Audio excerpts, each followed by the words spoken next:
Hi friends, welcome to Kalas infinity. எல்லோரும் எப்படி இருக்கிறீங்க? நல்லா இருக்கிறீங்களா? இன்றைக்கி நான் என்ன ரெசிபி செஞ்சுருக்கிறேங்கிறதையும் அதை எப்படி செஞ்சுருக்கிறேங்கிறதையும் வாங்க நம்ம வீடியோக்குள்ளே போய் தெரிஞ்சுக்கலாம்.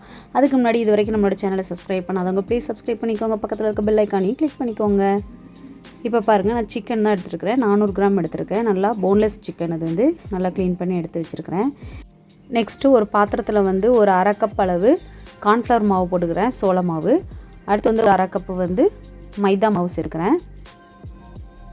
அரை கப் சேர்த்துட்டு ஒரு ஸ்பூன் வந்து வெள்ளை மிளகுத்தூள், ஒயிட் பெப்பர் வந்து பவுட்ரு வந்து சேர்த்துக்கிறேன். இது வந்து பிளாக் இருந்தால் கூட பிளாக்கும் யூஸ் பண்ணிக்கலாம். நான் ஒயிட் போட்டிருக்கிறேன். ஜப்பான் சிக்கனுங்கிறதுனால வந்து நான் வந்து ஒயிட் சேர்த்துருக்கிறேன். பிளாக் இருந்தாலும் போட்டுக்கலாம், ஒன்றும் பிரச்சனை இல்லை. கொஞ்சமாக வந்து உப்பு சேர்த்துக்கணும். ஒரு ஆஃப் உப்பு தான் போட்டுக்கணும். ஏன்னு கேட்டோம்னா நம்ம வந்து ரொம்ப சால்ட் இருக்கக்கூடாது சிக்கனில் வந்து. இது மாவில் வந்து நிறைய உப்பு தெரிஞ்சிச்சுன்னா நம்ம சாப்பிடும்போது அந்த சாஸ் கூட சாப்பிடும்போது ரொம்ப உப்பு தெரியும். ஸோ அதனால் வந்து ரொம்ப உப்பு தெரியாமல் ஒரு அரை உப்பு மட்டும் போட்டுக்கணும், அவ்வளோதான். போட்டு நல்லா மிக்ஸ் பண்ணி விட்டுட்டு அப்புறமா தண்ணி விட்டுக்கலாம். தண்ணி விட்டுட்டு நம்ம தோசை மாவு பதத்துக்கு நம்ம நல்லா கரைச்சி எடுத்துக்கணும். ரொம்ப தண்ணியும் இருக்கக்கூடாது, ரொம்ப கெட்டிமாகவும் இருக்கக்கூடாது, நார்மலாக இருக்கணும். பாருங்கள், இந்த மாதிரி இருக்கணும். போதும். இந்த மாதிரி மிக்ஸ் பண்ணதுக்கு அப்புறமா வந்து நம்ம வந்து சிக்கன் பீஸ் எல்லாம் எடுத்து இதில் போட்டுக்கலாம். இப்போ வந்து ஒயிட் பேப்பரில் வந்து அந்தளவுக்கு காரம் இருக்காது. பிளாக் போடனாலும் போட்டுக்கலாம், ஒன்றும் பிரச்சனை இல்லை. இப்போ சிக்கனை போட்டு நல்லா மிக்ஸ் பண்ணி விட்டுடலாம். மிக்ஸ் பண்ணி விட்டுட்டு ஒரு 1/2 hour அப்படியே ஊற வச்சிடலாம் தனியாக. பாருங்கள், மிக்ஸ் பண்ணி விட்டதுக்கப்புறமா மாவு பாருங்களேன் கரெக்டாக இருக்குது. 1/2 கப் கார்ன்ஃப்ளவர் மாவு, 1/2 கப் மைதா மாவுக்கு மெஷர்மெண்ட் வந்து கரெக்டாக இருக்குது. பாருங்கள், இந்த மாதிரி நீங்களும் செஞ்சுக்கோங்க. அப்புறம் வந்து கப்பு இல்லாதவங்க வந்து எப்படி இது வந்து மெஷர்மெண்ட் பண்ணலாம் அந்த 400 கிராம் சிக்கனுக்கு அப்படின்னு பார்த்தோம்னா, நம்ம நார்மலாக யூஸ் பண்ணுற இந்த ஸ்பூன் இருக்குல்ல, நம்ம வீட்டில் யூஸ் பண்ணுறோம்ல ஸ்பூனு, அந்த ஸ்பூனுக்கு வந்து 6 ஸ்பூன் கார்ன்ஃப்ளவர் மாவு, 6 ஸ்பூன் மைதா மாவு போட்டால் கரெக்டாக இருக்கும். இந்த மாதிரி வீட்டில் நீங்களும் ட்ரை பண்ணி பாருங்கள் எப்படி இருக்குன்னு. இதே ஸ்பூனுக்கு தான் ஒரு ஸ்பூனு வந்து நான் பெப்பர் பவுடரும் போட்டிருக்கிறேன், வேறு மிளகுத்தூளும். இது கரெக்டாக இருக்கும் இந்த மெஷர்மெண்ட் வந்து. பாருங்கள், இப்போ வந்து இது ஊறிட்டுருக்கட்டும் சிக்கனு. இப்போது பூண்டு பல் வந்து நான் இது வந்து 12 பூண்டு பல் எடுத்து குட்டி குட்டியாக அந்த மாதிரி கட் பண்ணி வச்சுருக்கேன். 4 பச்சை மிளகா எடுத்து இந்த மாதிரி நீளமாக கீறி வச்சுருக்கேன். பூண்டு பல் வந்து கொஞ்சம் பெருசாக இருந்துச்சுன்னா 10 பூண்டு பல் போதும். நீங்கள் பிளாக் பெப்பர் போடுறதா இருந்தால் மிளகாய் வந்து கொஞ்சம் குறைச்சிக்கலாம், காரம் ஜாஸ்தி தெரிய வேண்டாம். அது மாதிரி இப்போ வந்து கேஷ்யூ நட் முந்திரி பருப்பு வந்து நான் வந்து 12 பருப்பு எடுத்துருக்கிறேன். கரெக்டாக இருந்துச்சு இது. 12 பருப்புனா அது வந்து முழு பருப்பாக இருக்குது. அதை வந்து பவுட்ரு பண்ணி எடுத்து வச்சுருக்கிறேன் இந்த மாதிரி. இப்போ சிக்கன் வந்து 1/2 hour நல்லா ஊறிடுச்சு. பாருங்கள், இந்த மாதிரி இருக்கணும்.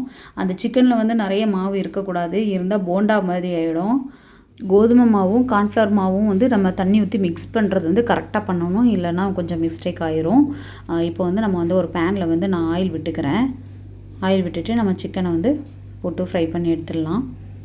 பாருங்கள், சூப்பராக இருக்குது. இப்போ நம்ம ஒரு வாட்டி வந்து மிக்ஸ் பண்ணி விட்டுடலாம் டக்குன்னு. இப்போ மிக்ஸ் பண்ணி விட்டாச்சு. ஒன்று ஒன்றா எடுத்து போட்டுடலாம். இல்லை பாருங்கள், இந்த மாதிரி எடுத்து போடணும். செப்பரேட்டாகவே போடணும். எதுவும் சிக்கன் பீஸ் வந்து ஒன்றோட ஒன்றா ஒட்டிருச்சுன்னா அப்புறமா எடுத்து விடுறதுக்கு ரொம்ப கஷ்டமாயிடும். சிங்கிளாக தான் இப்படி தான் போடணும். கொஞ்சம் தள்ளி தள்ளி போட்டுட்டு அப்புறமா வேணால் அது கொஞ்சம் நல்லா கொஞ்சம் வெந்ததுக்கு அப்புறமா வேணால் கொஞ்சம் தள்ளி விட்டுட்டு பக்கத்தில் போட்டால் கூட ஒட்டாது இந்த அளவுக்கு. அதனால் பார்த்து போட்டுக்கணும். சிங்கிளாகவே வர மாதிரி போட்டுக்கலாம் ஒன்று ஒன்றாவே. ரொம்ப மாவு கண்டிப்பாக வந்து கார்ன்ஃப்ளவர் மாவு மைதா மாவு வந்து ரொம்ப ஜாஸ்தி போட்டோம்னா போண்டா மாதிரி ஆயிரும்.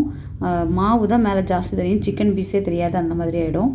பாருங்கள், சிம்லே போட்டு வச்சுட்டு போட்டேன், அப்போவுமே வந்து இப்படி கெட்டியமாக பிடிச்சிட்டு எப்படி பாருங்கள் அப்படியே மொத்தமாக சுற்றுது. இப்போ வந்து இதை வந்து ஒரு ஃபோக் வச்சுட்டு நான் ஒன்றுனா லைட்டாக பிரித்து விட்டுக்கிறேன்.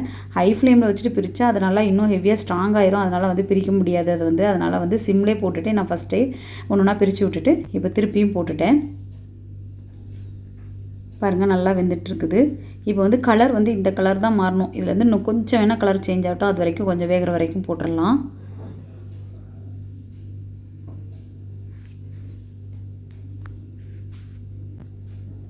பாருங்கள், இப்போ நல்லா கலர் சேஞ்ச் ஆகிடுச்சு. நல்லா சிக்கனும் நல்லா உள்ளே வெந்திருக்கும். ஸோ இந்த மாதிரி இந்த டைமில் வந்து நம்ம எடுத்துடலாம்.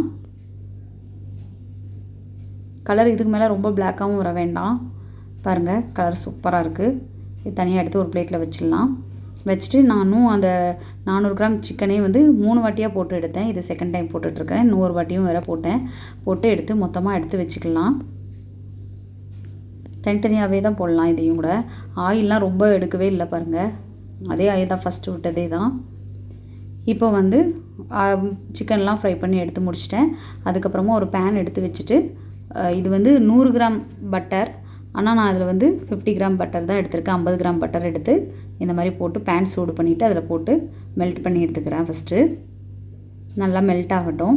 சிம்லே போட்டே தான் மெல்ட் பண்ணுறேன். அது நல்லா உருகினதுக்கப்புறம் தான் நம்ம வந்து கார்லிக் வந்து சேர்த்துக்கணும். பூண்டு பல் வந்து சின்ன சின்னதாக கட் பண்ணிக்கோங்க. ரொம்ப பெருசு பெருசாகவும் வேண்டாம், ரொம்ப குட்டி குட்டியாகவும் வேண்டாம். இந்த மாதிரி கட் பண்ணிவிட்டு போட்டதுக்கப்புறமா 2 வாட்டி மட்டும் சும்மா சிம்லே போட்டே தான் அதை வந்து லைட்டாக ஃப்ரை பண்ணி விடணும். ரொம்ப கலர் சேஞ்ச் ஆகக்கூடாது. ஏன்னா அந்த ஜப்பான் சிக்கனுங்கிறது ஒயிட்டாக தான் இருக்கும். அதில் வந்து இது ரொம்ப கலர் சேஞ்ச் ஆகிடுச்சுன்னா அது வந்து வேறு மாதிரி டேஸ்ட்டும் வேறு மாதிரி சேஞ்ச் ஆகிடும், கலரும் பார்க்குறதுக்கும் சேஞ்ச் ஆகிடும். அதனால் வந்து லைட்டாக ஃப்ரை பண்ணி விட்டுட்டு அதுக்கு அடுத்தது நம்ம பச்சை மிளகாய் நீளமாக கீறி வச்சுருந்தோம்ல அதை வந்து சேர்த்துக்கிறேன். நான் ஃபஸ்ட்டும் சொன்னேன், பெப்பர் பவுட்ரு வந்து அந்த பிளாக் பெப்பர் போட்டோம்னா காரம் இருக்கும். அப்போ வந்து இதில் வந்து 2 பச்சை மிளகாவை கம்மி பண்ணிக்கும் கண்டிப்பாக. இந்த பச்சை மிளகாவும் பாருங்கள், அதுவும் ரொம்ப வதங்கக்கூடாது. லைட்டாக 2 வாட்டி இந்த மாதிரி பண்ணிவிட்டு பால் வந்து இது வந்து காய்க்காத பச்சை பால் தான், தண்ணியும் சேர்க்கலை. இது வந்து 200 ml எடுத்துருக்கிறேன். 1 கிளாஸ் பால் எடுத்து அதையுமே நான் வந்து சேர்த்துக்கிறேன். பாருங்கள், சிம்லே தான் போட்டிருக்கிறேன். போட்டு இப்போ கொஞ்சம் நல்லா கொதிச்சு வந்துருச்சு. பால் வந்து நல்லா பொங்குது பாருங்கள். பொங்க நம்ம வந்து நல்லா மிக்ஸ் பண்ணி விட்டுகிட்டே இருக்கணும். ஏன்னா இது வந்து நம்ம வந்து பச்சை பால் தான் விட்டுருக்குறோம் இல்லையா, நல்லா கொதிக்கட்டும். அதனால் கொஞ்சம் வெயிட் பண்ணலாம். சிம்மில் போட்டு கொஞ்சம் நல்லா கொதிக்க விட்டதுக்கு அப்புறமா தான் நம்ம வந்து முந்திரி பருப்பு வந்து நம்ம வந்து பவுட்ரு பண்ணி வச்சிருந்தோம்ல அதையும் போட்டுட்டு நல்லா மிக்ஸ் பண்ணிகிட்டே இருக்கணும். முந்திரி பருப்பு போட்டதுக்கப்புறம் தான் நல்லா சாஸ் மாதிரி கெட்டியமாக ஆகுது. அதனால் வந்து அது சைட்லலாம் ஒரு மாதிரி ட்ரை ஆகுது. அது பிடிக்க விடாமல் பார்த்து கை விடாமல் கிளறிட்டே இருக்கணும். இப்போ என்ன போட்டேன்னா வந்து சர்க்கரை போட்டேன். ஒரு 2 ஸ்பூன் போட்டேன், ஆனால் அது பத்தலை எனக்கு. அதுக்கப்புறமும் நான் 1 ஸ்பூன் போட்டேன். 3 ஸ்பூன் சர்க்கரை வந்து கரெக்டாக இருக்குது. 3 ஸ்பூன் சர்க்கரை போட்டுட்டு கைவிடாமல் நல்லா மிக்ஸ் பண்ணிகிட்டே இருக்கலாம். நல்லா மிக்ஸ் பண்ணிகிட்டே வந்து நம்மளுக்கு தெரியும் அந்த சிக்கன் போட்டோன்னே ரொம்ப கிரேவி ஆகிடுனா அப்புறமா சிக்கன் வேகாது. இந்த டைமில் போட்டால் சிக்கன் கரெக்டாக இருக்கும் அப்படின்னு நினைக்கிற டைம் நம்ம சிக்கன் போட்டால் போதும். இப்போ பாருங்கள், அது நல்லா மிக்ஸ் ஆகினதுக்கப்புறமா நம்ம சிக்கன் போடுறதுக்கு கொஞ்சம் நேரத்துக்கு முன்னாடி மட்டும்தான் 1 பிஞ்சு சால்ட்டு போட்டேன், உப்பு போட்டேன். ஏன்னா உப்பு ஃபஸ்ட்டே நான் சொன்ன மாதிரி தான், ரொம்ப ஜாஸ்தி உப்பு தெரியக்கூடாது.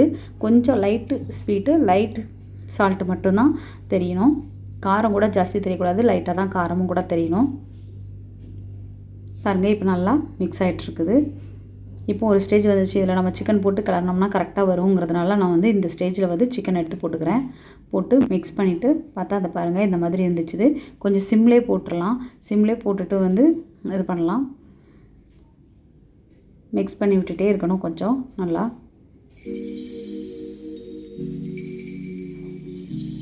பாருங்கள், மிக்ஸ் பண்ணிவிட்டு நல்லா சாஸ் சூப்பராக வந்துருச்சு. ஒயிட் சாஸ் மாதிரி அழகாக அங்கே பாருங்கள் நல்லா க்ரீமியாக இருக்குது. இந்த ஸ்டேஜ் வந்தோன்னா நம்ம ஸ்டவ் ஆஃப் பண்ணிவிட்டு நம்ம வேறு ஒரு பிளேட்டில் எடுத்துக்கலாம். பாருங்கள், சாப்பிட்டவே சூப்பராக க்ரீமியாக யம்மியாக இருக்குது பாருங்கள். ஆனால் சாஸ் மட்டும் ரொம்ப மேலே தெரியல. ஏன்னு கேட்டால் சிக்கனுக்கு கீழே அடியில் எல்லா சாஸுமே போயிடுச்சு. சைடில் அந்த தெரியுது பாருங்கள் சாஸ்லாம். இன்னொரு பிளேட்லேயும் மாற்ற வேண்டாங்கிறதுனால நான் அப்படியே விட்டுட்டேன். பாருங்கள், சூப்பராக இருக்குது. இன்னும் இதுக்கு மேலே நம்ம அடுப்பிலே வச்சுட்டே இருந்தோம்னா வந்து அந்த பட்டர் தனியாக, இந்த சாஸ் தனியாக, ஒயிட்டாக இருக்கிறது மில்க் எல்லாம் தனியாக, அதனால் வந்து இந்த டைமில் தான் கரெக்ட் அடுப்பை ஆஃப் பண்ணிடலாம். அப்புறம் பாருங்கள், சூப்பராக வந்திருக்கு பாருங்கள், சாஃப்டாக வந்திருக்குது. இதுக்காண்டி நம்ம வந்து ரொம்ப நேரம் வேக வைக்கணும், பால் நிறைய விடணும் அப்படின்லாம் அவசியமே இல்லை. சூடாக இருக்கும்போதே நம்ம எடுத்துட்டோம்னாலே கொஞ்சம் நேரத்தில் நல்லா சாஃப்டாக ஆகிடுது. இதில் வந்து நம்ம டொமேட்டோ சாஸ், சோயா சாஸ் எதுவுமே நம்ம சேர்க்கல. இங்கே பாருங்கள், அதுக்குள்ளேயுமே என் பையன் வந்துட்டு எப்படி இருக்குன்னு டேஸ்ட் பார்த்து சொல்ல ஃபஸ்ட்டு. நல்லா இருக்கா? Voice super. இன்னொன்று எடுத்துக்கோ. இன்னொரு ஸ்பூன் எடுத்துக்கோ. அது குடிமா, நீ சாப்பிட்டு சொல்லுமா, அப்படி இருக்குன்னு சொல்லுமா. எப்படி இருக்கு சொல்லுங்க. குடிமா சொல்லுங்க, எப்படி இருக்கு, சாப்பிட்டீங்களா? ஃபுல்லாம் நல்லா இருக்கு. சரி, ஜாப்பனீஸ் சிக்கன் சொன்னீங்கல்ல, ஜப்பானே இல்லை.